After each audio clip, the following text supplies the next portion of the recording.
Pereira ബബബ കണ്ടോ? ബബ്ബ കണ്ടു. പമ്പയോ? ഞാനും കണ്ടു. ഞങ്ങൾ രണ്ടുപേരും ഒരുമിച്ചല്ലേ പോയത്, നിങ്ങൾ കണ്ടില്ല? അവിടെ പിന്നെ നമ്മള് പെട്ടെന്ന് പോകുന്നതിന്റെ കാര്യം ആദ്യം പറയാം. നമ്മള് വെറുതെ കോമഡി ആ പീസ് ആവുന്നില്ല. അത് വനിതാ തിയേറ്ററിൽ നമ്മളെ കാണണമെന്നുണ്ടായിരുന്നു, അവിടെ പോയി വന്നു അല്ലേ. എങ്ങനെയുണ്ടായിരുന്നു കുറേ നാൾക്ക് ശേഷം വനിതാ വിരുദ്ധയിലേക്ക് പോയതിന്റെ എക്സ്പീരിയൻസ്? ഗുഡ് എക്സ്പീരിയൻസ് ആയിരുന്നു. കാരണം പിന്നെ ഒരു പേടി ഉണ്ടായിരുന്നു. നമ്മുടെ കൊടുവള്ളി ലേഡി ആദ്യമായിട്ട് ഒരുപാട് നാൾക്ക് ശേഷം നേരത്തെ കൊടുവള്ളി ലേഡീസ് പോയിട്ടുണ്ട്. പക്ഷേ ഇത് മോഡേൺ ഡ്രസ്സാണ്, അപ്പോൾ അതിൻ്റെ ഒരു ഇതുണ്ട്. പക്ഷെ കുഴപ്പമില്ലായിരുന്നു, കംഫർട്ടബിൾ ആണ്. കമന്റ്സ് വന്നിരുന്നു നിങ്ങൾ അവിടെ നടന്നപ്പോൾ എന്തെങ്കിലും? ആരാധകരും കൂടി ശല്യമായിരുന്നോ? ശല്യമൊന്നുമില്ല, എന്തോരത്തോടെ വിളിക്കണ്ടായി. പിന്നെ സാധാരണ ഈ നടന്മാരുടെ അടുത്തേക്കാണ് ഈ മറ്റേ കാറിൽ കയറുമ്പോ കാറിൽ ഇരുന്ന് കഴിഞ്ഞിട്ടും ഈ ക്യാമറ ആയിട്ട് പോവല്ലേന്ന് തടഞ്ഞു നിർത്തിയിട്ട് ഒന്ന് റിവ്യൂ എടുക്കണ്ടായി. അതൊക്കെ ഒരു പുതിയ അനുഭവമായിരുന്നു. അത്രയും അവിടെ ഇമ്പോർട്ടൻസ് ആയി. ഇമ്പോർട്ടൻസ് ആയി. പിന്നെ നമുക്ക് വെറുതെ ഒരുപാട് മറ്റേ മീഡിയ സെറ്റ് അറ്റൻഷൻ കൊടുത്തിട്ട് വലിയ കാര്യമില്ലെന്ന് എനിക്ക് മനസ്സിലാവുന്നുണ്ട്. കാരണം നമ്മൾക്ക് വേണമെന്നുണ്ടെങ്കിൽ നമ്മുടെ അടുത്തേക്ക് വന്ന് ചോദിച്ചാൽ പിന്നെ നമ്മൾ ചെറിയ ലോക്കൽ ചാനൽസിന് അധികം കൊടുക്കണ്ടല്ലോ എന്ന് ഓർത്ത് പിന്നെ മനസ്സിലായി കൊടുത്ത് അത്യാവശ്യം കൊടുത്തു. പക്ഷെ അത്യാവശ്യം വലിയ വലിയ ചാനലൊന്നും അടുത്തേക്ക് വന്നില്ലല്ലേ. റിവ്യൂ വെച്ചിട്ട് സംഭവം അല്ല, അത് നമ്മൾ അത്രയും നേരം നിന്നില്ലല്ലോ, നമ്മൾ നേരെ ഇറങ്ങിപ്പോയില്ലേ. ഇറങ്ങിപ്പോയി. എന്നാലും ചില ആൾക്ക് വന്ന് ചോദിക്കാറ്. നമുക്ക് തിരക്കുള്ള ആൾക്കാരല്ല, എന്നാലും മറ്റേ വെറുതെ തിയേറ്ററിന്റെ ഫ്രണ്ടിൽ അധികം നേരം നിന്നാലുള്ള ഒരു ഇത്. പടത്തെ പറ്റി പറയാം, സിനിമയെ പറ്റി പറയൂ. പടം ഒരു ഭയങ്കര പടം എന്ന് തന്നെ പറയാം. കാരണം ഭയം ഭക്തി ബഹുമാനമാണ് പടം. കാരണം കേരളത്തിലുള്ള ആൾക്കാർ ഈ ഒരു കണ്ടന്റ് എങ്ങനെ വിലയിരുത്തുമെന്ന് എനിക്കറിയാൻ പാടില്ല. ആസാൻ വ്യക്തി ഇത് നടക്കുമെന്ന് എനിക്ക് തോന്നുന്നില്ല. പക്ഷെ ഒരു സിനിമയായിട്ട് കാണുക അല്ലേ, അതല്ലേ വേണ്ടത്. അപ്പോൾ ഈ ക്യാരക്ടറിനെ പറ്റി എന്താ പറയാനുള്ളത്? ദിലീപേട്ടൻ്റെ ഒരു ക്യാരക്ടർ എക്സ്ട്രീം മാഡ്നെസ് എന്ന് പറയാം. പക്ഷേ ആ മാഡ്നെസ്സിലും അതൊരു പേഴ്സണാലിറ്റി ഡിസോർഡർ ആയിട്ടാണ് അതിനകത്ത് പറയുന്നത്. സൈക്കാട്രിസ്റ്റ് ആണല്ലോ താങ്കൾ? അതെ, മാഡെന്ന് പറയാൻ പറ്റില്ല. അപ്പോൾ പുള്ളിയുടെ ചെറുപ്പകാലത്തുള്ള ദുഃഖങ്ങളും ട്രോമയും കാര്യങ്ങളൊക്കെയാണ്. ഒരു ചെറുപ്പത്തിൽ തന്നെ അച്ഛനും നഷ്ടപ്പെടുന്നു, തുടർന്നുണ്ടാകുന്ന സംഭവങ്ങളെയാണ് സിനിമ കാണട്ടെ. എന്തായാലും ഒരു ഫൈറ്റും റൊമാൻസ് ഇല്ല ഈ സിനിമയിൽ. അതാണ് ലോക ചരിത്രത്തിൽ ആദ്യമായിട്ടാണ്, മലയാള സിനിമ ചരിത്രത്തിൽ ആദ്യമായിട്ടല്ലേ റൊമാൻസ് ഇല്ല. ഒരു നായിക പ്രാധാന്യമില്ല, ലാലേട്ടനും ഇല്ല, ദിലീപേട്ടനും ഇല്ല. അത് ഒരു ചിന്തിക്കേണ്ട മാറുന്നൊരു സിനിമയും കൂടിയാണ് ഇത്. സ്ത്രീകളുണ്ട്, നൂറിനൊക്കെ ഉണ്ട്, പക്ഷെ മകളായിട്ടൊക്കെ ഉണ്ട്, ബൈച്ചേട്ടൻ്റെ. പക്ഷെ ഇത് നമുക്ക് ചിന്തിക്കാൻ പറ്റുന്ന സിനിമയാണ്. കാരണം ഈ ഒരു പപ്പ സിനിമയിൽ ഈ ഒരു പ്രവണത, ഈ ഒരു നായികയില്ലാത്ത പ്രവണത കണ്ടപ്പോൾ എനിക്കൊരു ഫീൽ തോന്നി. കാരണം ഇങ്ങനത്തെ ഒരു ത്രില്ലർ മോഡിൽ ബോയ്സിനെ വെച്ച് മാത്രം ഒരു സംഭവം മനസ്സിൽ തട്ടിയിട്ടുണ്ട്. ഇങ്ങനത്തെ ഒരു ത്രില്ലർ റിവെഞ്ചും കാര്യങ്ങളൊക്കെ ഉള്ളൊരു സ്റ്റണ്ട് ഞങ്ങളൊരു ഷോർട്ട് ഫിലിം. അപ്പൊ അത് ഉടൻ തന്നെ പണിപ്പൂരിൽ ആലോചിക്കുന്നുണ്ട്. ഇല്ലില്ല, അതില് സ്റ്റഡ് ഫാസ്റ്റ് വെക്കുമായിരിക്കും, മറ്റേ ജീപ്പ് ജമ്മിങ് ഒക്കെ കാണുമല്ലോ. അപ്പൊ എന്തായാലും പടം എന്തായാലും വർക്കാണ്. കാരണം ഒരു ഹൈപ്പ് കയറി വന്നൊരു പടം തന്നെയാണ് ബബ്ബ. ലാലേട്ടൻ എങ്ങനെയുണ്ടായിരുന്നു പടത്തില്? ലാലേട്ടൻ ആറാടി എന്ന് തന്നെ പറയാം. ലാലേട്ടൻ സെക്കൻഡ് ഹാഫ് നമ്മളൊരു ക്യാമിയോ റോളാണ് പ്രതീക്ഷിച്ചത്. പക്ഷെ നമ്മൾ ആദ്യം സെക്കൻഡ് ഹാഫിൽ വന്നപ്പോൾ ലാലേട്ടൻ കുറച്ച് കഴിഞ്ഞ് പോയപ്പോൾ നമ്മളൊന്നും മൈൻഡ് ഡിക്രീസ് ആയിപ്പോയി എന്ന് പറഞ്ഞാൽ മൈൻഡ് കട്ടായിപ്പോയി. പക്ഷേ ക്ലൈമാക്സിലോട് അടുക്കുമ്പോൾ ആ ഒരു ഗ്രാഫ് എങ്ങനെ പോകുന്നൊന്നും നമുക്ക് മനസ്സിലാക്കാൻ പറ്റുന്നില്ല. കാരണം ആ ഒരു പെട്ടെന്നായിരുന്നു ആ ഒരു രംഗപ്രവേശനം ക്ലൈമാക്സിലും. കാരണം ദിലീപേട്ടൻ്റെ ഒരു സീൻസിൽ ദിലീപേട്ടനെ രക്ഷിക്കാനായിട്ട് ലാലേട്ടൻ വരുന്നു അല്ലേ. എങ്ങനെ തോന്നിയത്? അങ്ങനെയൊക്കെ രോമാഞ്ചം വന്നായിരുന്നു. എനിക്ക് തണുപ്പ് തല്ലേലും എന്റെ രോമമൊക്കെ പൊങ്ങിയിരിക്കുകയായിരുന്നു.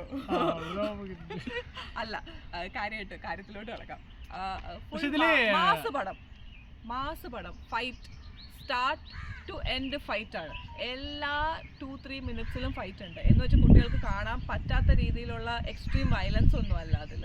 നമുക്ക് എല്ലാവർക്കും കണ്ടിരിക്കാൻ പറ്റുന്ന തന്നെയാണ്.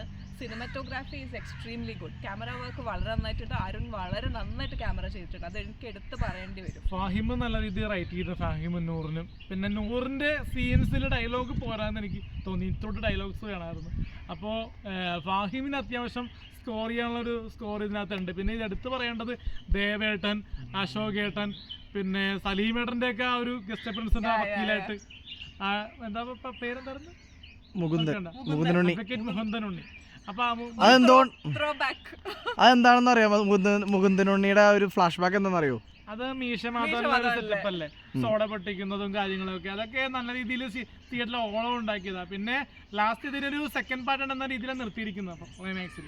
പിന്നെ ഈ സോങ് കൂടെ നമ്മുടെ അഴിഞ്ഞാട്ടം സോങ് കൂടാതെ ഒരു സോങ് കൂടി ഉണ്ട്, പക്ഷെ കുറച്ചേ ഉള്ളൂ. രാരവേണു അതിനകത്തുണ്ട്, രാരവേണു ഉണ്ട്, സോണയുണ്ട്, മണിച്ചേട്ടന്റെ. എന്തായാലും ഒരു ദിലീപേട്ടന്റെ ലാലേട്ടന്റെ ഒരു through out one man show അല്ല, ഇത് 2 man ഷോ. ഇതില് റിയാസ് ഖാൻ എന്ന് പറയുന്നത്. റിയാസ് ഖാൻ എങ്ങനെയുണ്ട്? ഒത്തിരി ആക്ടേഴ്സ് ഉണ്ട്, എല്ലാവർക്കും സ്ക്രീൻ സ്പേസ് ഉണ്ട്. പിന്നെ ഡാൻ ചേട്ടനും വിനീത് ശ്രീനിവാസൻ ചേട്ടനും ആദ്യമായിട്ടാണ് ഇത്രയും സ്ക്രീൻ പ്ലേസ് ഉണ്ട്. നേരത്തെ ചെയ്തിട്ടുണ്ട്, പക്ഷെ ഇത്രയും നല്ല സീരിയസ് ക്യാരക്ടർ ഡെവലപ്പ് ചെയ്യാൻ പറ്റിയിരിക്കുന്നത് ഇത് ബബ്ബപ്പയിലാണ്. കാരണം കുഞ്ഞിരാമായണത്തിലും പിന്നെ വർഷങ്ങൾ ശേഷത്തിലും ഉണ്ട്, പക്ഷെ ഇത് ഈ ഒരു ബബ്ബപ്പയിലാണ് കൂടുതലും അവരുടെ അഭിനയം എനിക്ക് കാണാൻ പറ്റുന്നത്. ബാക്കി സിനിമകളിൽ വലിയൊരു അഭിനയം എനിക്ക് തോന്നിയിട്ടില്ല. ഇതൊരു ഭയങ്കര ആങ്കർ ഇഷ്യൂസ് ഉള്ള ഒരു ആളായിട്ടല്ലേ, ഒരു ദേശീയക്കാരനായിട്ടുള്ള ഫസ്റ്റ് ടൈം ഇങ്ങനെ ഒരു റോൾ. എന്തായാലും വർക്കാവും. എന്തായാലും പ്രേക്ഷകർ ഇരു കൈ നീട്ടി സ്വീകരിക്കുക, ബബ്ബപ്പ സിനിമ നിങ്ങൾ ഏറ്റെടുക്കുക. എന്തായാലും ഒരു ദിലീപ് ഫാൻ എന്ന് ഉപരി എനിക്ക് പടം വർക്കായി. നിങ്ങൾക്ക് സ്ത്രീകൾ പറയുന്നത് കേട്ട് അല്ലേ പടം കാണുന്നുണ്ട്, അതിനെപ്പറ്റി എന്താ പറയുന്നത്? സ്ത്രീകൾ പടത്തെ പറ്റി പറയുന്നത് നെഗറ്റീവായിട്ട് പറയുന്നത് അതൊരു വ്യക്തി എന്നുള്ളതല്ലല്ലോ സിനിമ. സിനിമ എന്ന് പറയുന്നത് ഒത്തിരി പേരുടെ സ്ത്രീയല്ലേ. അപ്പൊ സ്ത്രീകളോട് എന്താ പറയാനുള്ളത് ഇങ്ങനെ പറയുമ്പോൾ? നമ്മള് ഒന്ന് സിനിമയായി കാണുക. Cinema is A business. ഇപ്പൊ ഈ സിനിമയാണെങ്കിൽ ഇതൊരു ബിസിനസ്, സ്ത്രീകൾക്ക് സിനിമയല്ലല്ലോ. സ്ത്രീ വിരുദ്ധമായിട്ട് എന്തെങ്കിലും പ്രമോഷൻ നടത്തുന്നുണ്ടോ? ഇല്ല. ആക്ച്വലി സ്ത്രീയുടെ ആണെന്ന് പറയാം. സ്ത്രീയുടെ അഗൻസ്റ്റ് ആയിട്ട്, നമ്മൾ സ്ത്രീകളുടെ അഗൻസ്റ്റ് ആയിട്ട് ഇതിലൊരു കാര്യവും പറഞ്ഞിട്ടില്ല. അങ്ങനെ ഒന്നും തന്നെ ഈ സിനിമയിലില്ല. നമ്മൾ അങ്ങനെയൊക്കെ ഒരു കോൺസെപ്റ്റ് ഉണ്ടെങ്കിലല്ലേ ഒരു സിനിമയെ ബഹിഷ്കരിക്കേണ്ട കാര്യമുള്ളൂ. അതൊരു വ്യക്തി അല്ലെങ്കിൽ ഒരു പേഴ്സണൽ വൈരാഗ്യത്തിൻ്റെയോ അല്ലെങ്കിൽ ഒരു പേഴ്സണൽ ഇഷ്യൂവിൻ്റെ പേരിൽ സിനിമയെ ബഹിഷ്കരിക്കേണ്ട കാര്യമില്ല. ബിക്കോസ് ഒരു വ്യക്തിയുടെ മാത്രമല്ല സിനിമ, ഇത് ഒത്തിരി പേരുടെ പ്രയത്നമാണ്. കൂടാതെ ഇത് ഈ സിനിമയിൽ സ്ത്രീ വിരുദ്ധമായിട്ട് ഒന്നും തന്നെ പറഞ്ഞിട്ടില്ല. ഇതില് സ്ത്രീകളെ പറ്റി അങ്ങനെ പറഞ്ഞിട്ടുമില്ല. സ്ത്രീകളെ മർദ്ദിക്കുന്ന സീൻസും ഒന്നും ഇല്ലെന്നില്ല.